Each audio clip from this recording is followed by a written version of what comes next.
오늘 우리 김성식 정책위원장을 비롯한 예결위원 그리고 광주, 전남, 전북 의원들이 광주시와 전라남도, 전라북도 예산 관계로 하루 종일 호남에 상주를 하게 됩니다. 그래서 많은 분들이 호남에 가 계시지 남해당처럼 휴가가 있지는 않습니다.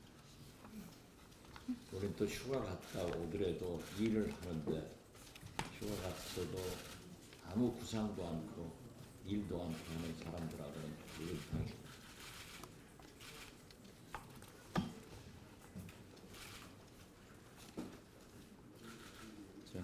네, 오늘 정책회의에서는 국가 정밀지도국의 반출에 대한 국민의당 성명 발표가 있을 예정입니다. 그러면은 박지원 비대위원장님의 개의 선언으로 제7차 원내 정책회의를 시작하도록 하겠습니다. 네, 지금으로부터 국민의당 제7차 원내 정책회의를 시작하겠습니다. 네, 위원장님의 모두 말씀 있겠습니다. 모두 말씀 전에 최근 논란이 되고 있는 국가정밀지도의 특정기업 국외 지도 반출권에 대한 우리 당의 입장을 발표하겠습니다. 오늘 발표 내용은 정부의 지도 반출 결정을 위한 심의회의를 앞두고 있는 상황에서 반출 심의 협의기관인 미래부, 외교부, 통일부, 국방부, 행자부, 산업부, 국정원 회의의 간사격인 국토부를 통해 우리 국민의당의 입장을 전달하게 될 것입니다. 그동안 계속 이 문제를 연구 검토해온 우리 신용현 비대위원께서 우리 국민의당의 입장을 발표하도록 하겠습니다.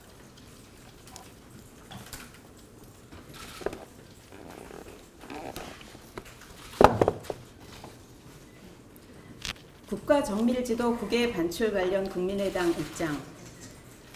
우리 국민의당은 특정 기업에 대한 조건 없는 국가정밀지도 국외 반출이 우리의 주권과 안보에 저해되고 국내법 원칙에도 맞지 않으며 특정 기업을 위한 특혜가 될 수 있기에 분명히 반대하는 바입니다.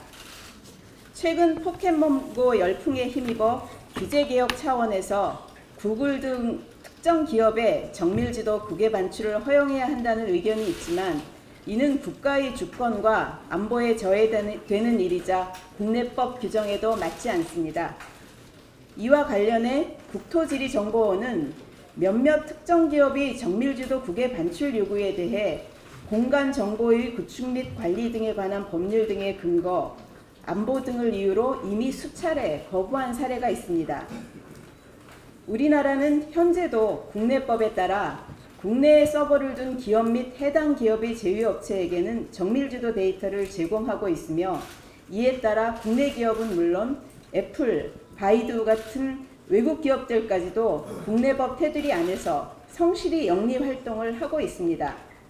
즉 지금도 국내법에 따라 충분히 정밀지도를 제공받을 수 있는 것입니다. 이런 사안을 두고 특정 기업의 자사 정책을 글로벌 스탠다드라는 명분을 내세워 정부가 만일 지도 반출 특혜를 준다면 이는 정부 스스로 우리 법과 원칙을 무시하는 것이 될 것입니다. 아울러 조건 없는 국외 지도 반출은 북부의 유출과 다름없습니다. 정밀지도 데이터는 단순한 지도가 아닌 4차 산업혁명의 원유와도 같은 존재로 미래 산업으로 각광받는 증강현실, 자율주동차의 핵심 자원입니다. 그런데도 국내에 서버를 두지 않아 세금 회피 의혹이 있는 특정 기업에 미래 산업의 핵심 자원인 지도 데이터를 조건 없이 제공할 경우에는 국내법을 준수하고 성실히 납세 의무를 다하고 있는 국내외 기업들과 비교하여 심각하게 형평성에 위배될 수 있습니다. 오히려 이것이 글로벌 스탠다드에 역행하는 처사일 것입니다. 우리 국민의당은 국가 정밀주도의 국외 반출에 대해 분명히 반대하는 바이며 8월에 있을 미래부, 외교부, 통일부, 국방부, 행자부, 산업부, 국정원이 참여하는 지도 반출 결정 회의에서 정부 당국이 법과 원칙에 따른 현명한 판단을 내려줄 것을 촉구하는 바입니다. 이상입니다. 우리 당이 정책을 선도하면서 오늘 이렇게 지도 반출에 대한 의견을 공식적으로 맨 먼저 내는 것을 자랑스럽게 생각합니다. 특히 지도가 4차 산업혁명의 원유와 같은 자원이다 하는 것을 우리가 되새겨보면 얼마나 가치 있는 일인가를 모르겠습니다. 자세한 것은 혹시 기자 여러분들이나 당내 의원들이 문의가 있으면 신용현 비도위원께 질문해 주시기 바랍니다. 북한은 어제 사거리 1300km 노동 미사일을 일본 이지지로 낙하시켜 또다시 망발을 계속하고 있습니다.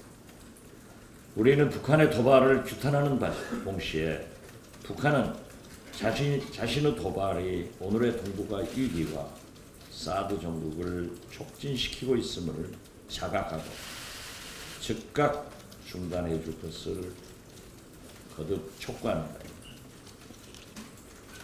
지금 중국이 비자 발급 요건을 강화해서 우리 기업들이 큰 어려움을 겪고 있습니다. 한국 단체 관광도 취소되고 있습니다. 또한 중국 기관지 인민일보도 박근혜 대통령 실명을 거론하면서 연일 사드 배치를 경고하고 있습니다. 지금 한반도 정세는 소위 한중일 대 북중의 신냉전 분락이 가파르게 형성되어 가고 있는 중입니다.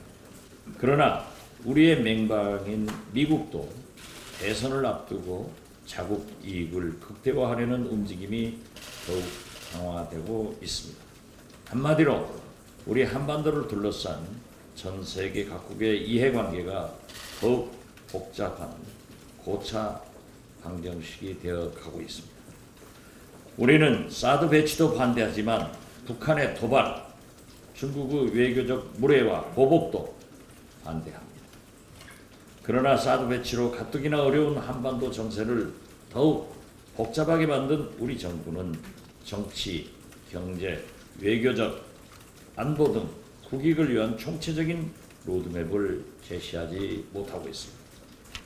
시험 시간은 다 끝나가는데 청와대 혼자 고차 방정식을 푸느라 끙끙 앓고 있는 것입니다.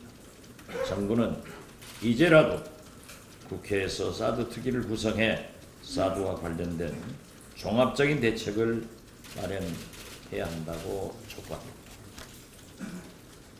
박 대통령께서 오늘 사드 배치, 대구공항 이전 등 현안과 관련해서 새누리당 TK 초선 국회의원들을 만날 예정이라고 합니다. 그러나 새누리당 내에서도 전당대회 선거운동 지원용이다, 잘못 만남이다 라는 지적이 거세게 일고 있습니다. 우리는 대통령의 진정성을 믿고 싶습니다. 그러나 박 대통령의 민심 정치 행보가 성공을 하려면 우선 성주 군민, 사드 반대 국민, 그리고 야당 국회의원들을 먼저 만나야 한다고 말씀드립니다. 아울러 지역 및 전국 현안도 TK 지역에만 있는 게 아닙니다. 예를 들어 지방공항 이전 문제도 대구공항만 있는 것이 아니라 수원공항, 광주공항도 있다는 것을 말씀드립니다. 어제 새누리당은 전당대 어제 새누리당은 전당대 전주 합동 토론회에서 호남이 없으면 새누리당이 없다고 다짐했습니다. 100% 국민을 만들겠다고 약속했던 박 대통령께서는 이러한 외침과 다짐에 화답해 주셔야 됩니다. 민심 정치를 위해서 박근혜 대통령은 경부선만 탈 것이 아니라 호남선, 전라선, 경인선, 중앙선, 영동선, 충청선도 타시고 국민 여론의 터미널인 여의도 국회도 인정해야 합니다. 그리고 이러한 민심 정치의 대장정은 국정서신을 위한 전면 개각, 청와대 개편, 지역 차별 없는 대탕평 인사로 귀결돼야 한다고 거듭 강조합니다. 어제 야3당은 검찰개혁 특위, 사드 대책 특위 등 8가지 사항을 합의했습니다. 그리고 이러한 합의 내용을 새누리당에 제안해서 함께 하자고 요청할 예정입니다. 새누리당이 야당의 행포, 야당이 협치를 깼다 반발할 이유가 없습니다. 검찰 개혁을 반대하는 새누리당이 있을 수 있겠습니까? 사드 대책 특위를 국회에 구성해서 토론하자는 것을 반대할 수 있습니까? 서별관 청문회를 하지 말고 추경을 통과시키자고 할 수 있습니까? 우리는 야당이 손을 내밀었으면 발목을 내밀지 말고 손을 잡아달라고 다시 한번 부탁합니다. 그러나 야3당 합의는 4.13 총선 이후 단 한 발짝도 진전이 없는 현안들이며 국민이 20대 국회에서 강력하게 처리할 것을 요구하고 있는 사안들입니다. 총선 이후 청와대와 새누리당은 민심을 겸허하게 받들겠다는 자신들의 다짐과 반성을 잊었는지 묻고 싶습니다. 청와대와 새누리당은 과연 협치를 위해 지난 수개월 동안 무엇을 해왔는지, 야당의 제안을 무조건 발목 잡기라고 거부하면 되는 것인지 반성해야 합니다. 청와대와 새누리당은 꿀벌처럼 일하자는 우리 야3당의 요구를 외면하면서 야당을 공격하는 말벌로 만들지 말기를 거듭 촉구합니다.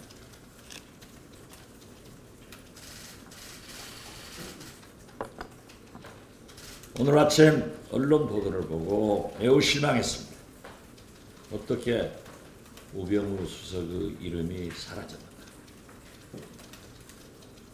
만약 일반 국민이라고 했으면은 지금 현재 우병우 수석의 검찰 수사가 매일 보도가 되었어야 합니다. 이렇게 조용히 끝낼 일일 것인가? 우리는 어떠한 경우에도 이렇게 조용히 끝내지 않겠다는 것을 다시 한번 천명합니다. 더욱이 우리 국민은 더 이상 우병우 수석을 민정수석으로 인정하지 않고 있습니다. 오직 인정하시는 분은 박근혜 대통령과 우병우 수석 본인뿐인 것 같습니다. 우리 국민의당은 국민과 함께 야3당과 함께 우수석이 사퇴 또는 해임하는 날까지 국회 차원에서 모든 방법을 동원해서 투쟁하겠다는 것을 말씀드립니다. 이상입니다. 네, 오늘 호남에서 열린 예산정책 협의회에 참여해야 되는 의원님이 시간 관계상 좀 먼저 하겠습니다. 송기석 의원님, 최경환 의원님 참가하겠습니다.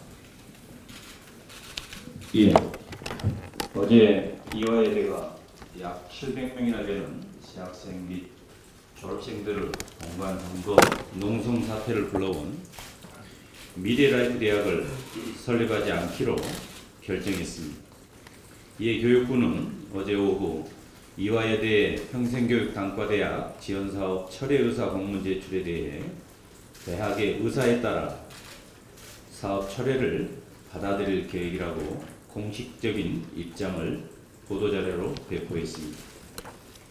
이화여대의 미래라이프 대학은 교육부 평생교육단과대학 사업 대상 학교 중 한 곳으로 선정되었지만 학생들은 미래라이프 대학 입학 정원 150명 중 149명을 정원 외로 뽑는 것은 학위장사라며 지난달 28일부터 교내 본관에서 일주일 동안 농성을 진행하였습니다. 30일에는 교수 4명과 교직원 1명 등 5명이 약 45시간 동안 학생들에 의해 감금되었다가 1,600여 명의 경찰이 투입되어 구조되었으며 최근에는 초대 총장의 동상이 훼손되는 일도 벌어졌습니다. 지성의 전당이라는 대학에서 대화와 토론으로 문제를 풀지 못하고 대규모의 경찰을 불러들인 것 자체가 부끄러운 일이며 이번 사태의 1차적 책임은 학교 측에 있다고 할 것입니다. 그러나 근본적으로는 평생교육 단과대학 개편을 집중 추진하면서 입학 전형의 기본인 3년 예고제도 무시하고 내년부터 신입생 뽑는 일정을 밀어붙인 교육부 사업 추진 방식이 더 문제입니다. 평생교육뿐 아니라 이른바 산업연계 교육 활성화 선도대학 사업인 프라임 사업 등 교육부가 최근 추진해온 대학 정책이 지나치게 산업 수요에 초점이 맞춰져 있어 대학을 단순한 취업 훈련소로 전락시킨다는 지적까지 나오고 있습니다. 해당 대학을 정할 때 구성원의 합의 여부를 반영하게 돼 있는데 어떻게 이대가 선정됐는지도 의문이며 교육당국이 재정 지원을 미끼로 대학을 길들인다는 우려의 목소리가 큽니다. 대학에 1,000명이 넘는 경찰이 진입한 게 17년 만이라고 합니다. 학생들과 제대로 소통하지 못한 대학 쪽의 책임이 크지만 뒤늦게나마 학교 쪽이 일정 중단과 의견 수렴 뜻을 밝혀 다행입니다. 이번 사태를 계기로 교육부 획일적 대학 재정 지원 사업도 짚고 넘어가야 할 문제입니다. 국회 교육위 차원에서 철저히 점검할 것입니다. 그렇지 않으면 이번 이화여대 사태와 같은 반발과 부작용은 계속될 수밖에 없을 것입니다. 이상입니다. 네, 다음은 최경환 의원님 발언하시겠습니다.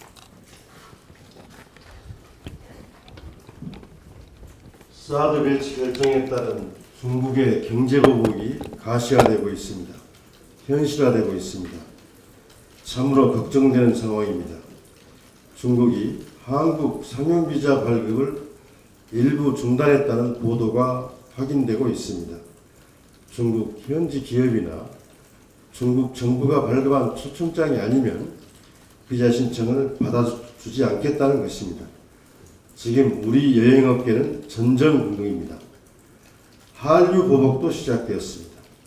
중국의 언론, 출판, 영화 사업을 총괄하는 한국의 방송통신위원회 격인 광전 총국이 한국 드라마 방송 금지, 한류 스타의 중국 예능 프로그램 출연 금지 결정을 각 지역 방송사에 지시했다는 것이 중국 현지에서 확인되고 있습니다. 관련 엔터테인먼트 회사의 주가도 떨어지고 있습니다. 한국산 철강 제품 반덤핑 판정, 화장품 검역 불합격 처리, 지방자치단체 교류 중단도 사드 배치 결정과 관련된 일입니다. 탈북자의 체포와 북송 조짐도 나타나고 있습니다. 이러한 중국의 경제 보복은 괴담도 아니고 루머도 아닙니다. 현지에서 확인되고 있는 명백한 사실들입니다. 상황이 이런데도 정부의 인식이 너무 안이하고 무책임합니다. 이러한 중국을 설득하려는 어떤 노력도 보이지 않습니다.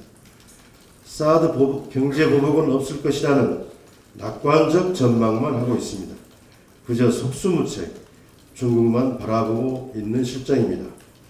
게다가 여당인 새누리당은 중국을 비상식적이라고 몰아붙이며 외교 갈등마저 자극하고 있습니다. 상황 악화를 막는 길은 정부의 태도를 바꾸는 것입니다. 정부는 사드 배치 문제를 국회에 넘겨야 합니다. 그런 다음에 중국 정부를 향해 국회에 비준 동의가 있을 때까지는 사드 배치가 최종 결정된 것이 아니다.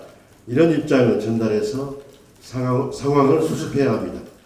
사드 배치의 국회 비준 동의를 촉구합니다. 이상입니다. 네, 다음으로 김관영 수석님 발언하시겠습니다.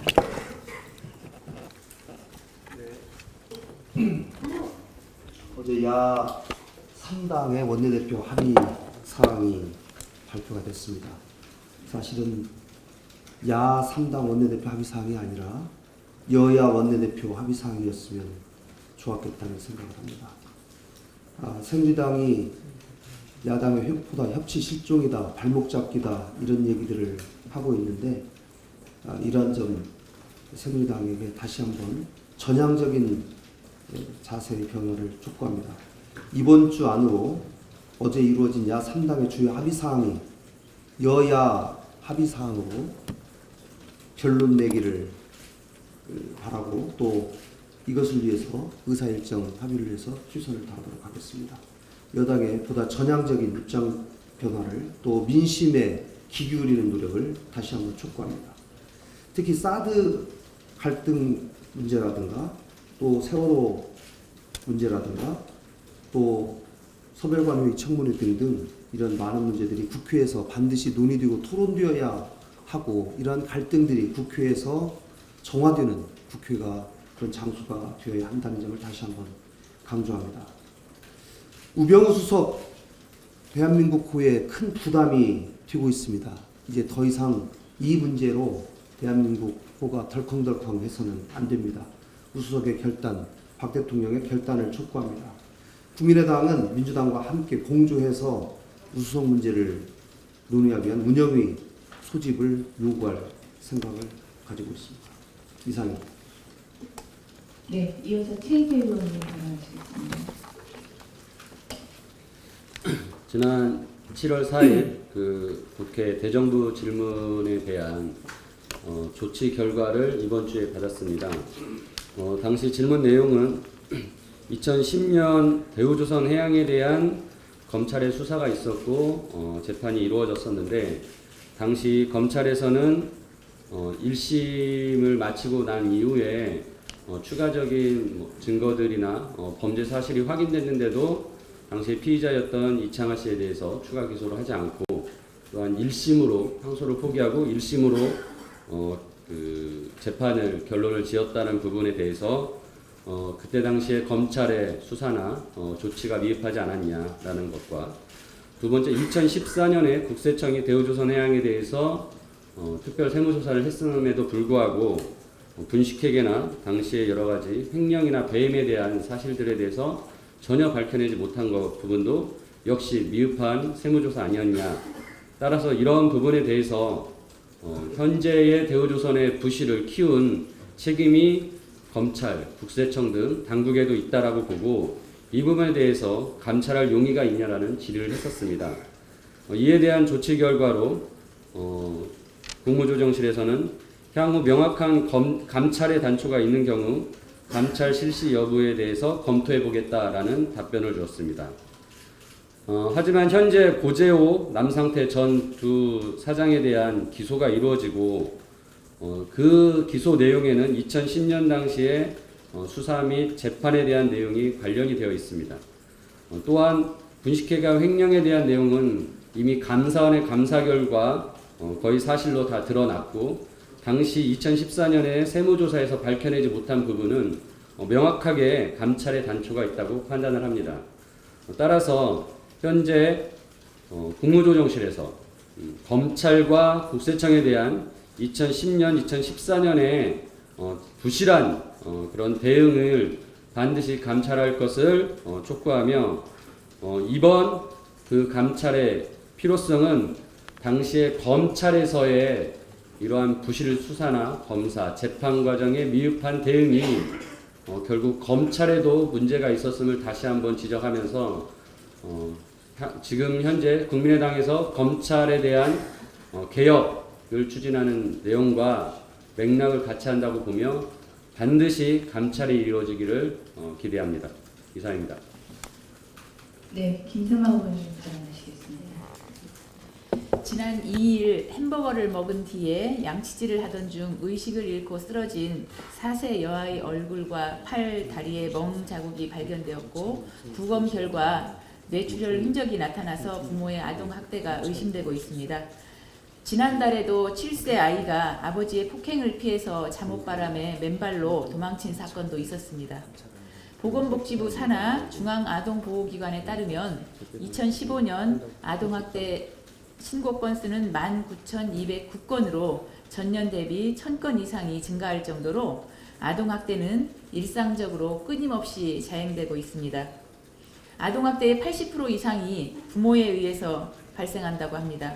가정에서 부모로부터 가해지는 아동학대는 겉으로 잘 드러나지도 않아서 더욱 위험한데도 조기 발견에 어려움이 있습니다. 아동학대는 아이의 삶에 평생 동안 나쁜 영향을 미치는 범죄 행위입니다. 어릴 때부터 받은 정서적, 물리적 학대는 아이에게 씻을 수 없는 신체적 그리고 정신적 상처를 남겨서 각종 정신질환, 학습장애 등을 일으키는 원인이 되기도 합니다. 그동안 아동학대 범죄의 처벌 등에 관한 특례법 제정, 아동복지법 개정 등으로 아동보호 전문기관이 설립되는 등 아동학대 예방을 위해서 노력을 하고 있지만 신고에 의존하다 보니 신고율이 낮아서 실효성이 떨어지는 문제가 지적되고 있습니다. 우리 아이들이 건강하고 안전한 생활 환경에서 자랄 수 있도록 아동학대의 원인부터 근절하고 문제를 해결해야 합니다. 여성가족부에 따르면 아동학대의 발생 원인은 부모의 양육태도 및 방법 부족이 33%로 가장 높고 사회경제적 스트레스가 20%, 부부 가족 간의 갈등이 10%로 그 뒤를 잇고 있습니다. 아동을 보호하고 양육할 의무가 있는 부모를 위한 예방적 접근이 선행되어야 함을 의미합니다. 특히 아동학대 발생의 주 원인이 경기 침체로 인한 가정 해체, 가족 기능의 약화가 꼽히는 만큼 국가와 사회가 안정적인 경제적 기반, 생활 여건 등을 조성해서 아이들이 건강한 가정에서 자랄 수 있도록 지원을 해야 합니다. 또한 아동학대 조기 발견 시스템을 구축을 하고 피해 아동 보호를 위한 분리 조치를 확대 실시하며 가해자의 형사처벌을 강화하는 방안도 적극 검토할 필요가 있습니다. 이상입니다. 네, 우병우 수석 차관가 상속세를 피하기 위해 토지를 차명으로 소유하고 있는 상황이 일어났습니다. 모 언론 보도에 따르면 우 수석 처가의 회사가 해당 토지에 대한 소유권 소송에 보조 참가인으로 참가했는데 보조 참가인은 소송 대상 부동산의 실제 소유주이거나 소유권을 확보할 것이라는 점 등 이해관계인이라는 사실이 법원에서 입증되어야 소송에 참가할 수 있기 때문입니다. 우 수석은 2014년 민정비서관에 임명된 이후 줄곧 해당 토지의 상속분을 배우자 재산으로 등록하지 않았습니다. 이것이 사실이라면 우 수석은 공직자윤리법 위반으로 실정법 위반의 혐의가 짙습니다. 지난주 공수처 설립에 찬반을 묻는 여론조사에서 10명 중 7명이 공수처 설립에 찬성 의견인 것으로 드러났습니다. 전현직 검사장의 비리, 검찰 출신 우병우 수석에 대한 검찰 조사가 제대로 이루어지지 않으면서 견제받지 않는 검찰 권력에 대한 개혁의 필요성에 대해 국민들께서 절감하고 있다는 사실을 반영하는 결과입니다. 야3당이 공수처 설립에 합의했고 국민의당이 제안한 검찰개혁 특위가 어제 야3당 원내대표회 등에서 합의되었습니다. 공수처 설립을 비롯해서 검경 수사권 조정, 검찰의 기소권한 분산, 검찰 인사의 공정성 회복, 검사의 청와대 파견 금지 등 그동안 미루어왔던 산적한 검찰개혁 과제를 반드시 이루어내야 할 때입니다. 검찰이 우병우 수석에 대한 수사를 회피하고 있는 작금의 상황만으로도 공수처 설립과 검찰개혁의 필요성이 입증되고 있는 것입니다. 진경준 검사장에 대한 인사검증의 실패로 인해 현직 검사장 구속이라는 68년 검찰 역사에 커다란 오점을 남기게 한 우병우 수석의 사태가 검찰개혁 논의를 시작하는 길일 것입니다. 네, 회의를 이제 비공개로 전환하고 한 가지만 보류하겠습니다. 어제 의원총회에서도 말씀드렸지만 상주 국민들이 지금 현재 미 백악관에 전개되고 있는 청원운동 서명을 어제부터 우리 당에서 시작했습니다. 물론 저도 어제 했습니다만은 사무처에서 우리 이동석 당무단장 대표 좀 적극적으로 해주도록 하고 우리 의원님들도 보좌관 또 당직자 그리고 원외위원장들도 꼭 이 방법을 알려서 서명이 성공적으로 되도록 우리 당이 앞장서는 것을 부탁드립니다. 자, 네, 회의를 비공개로 전환하겠습니다.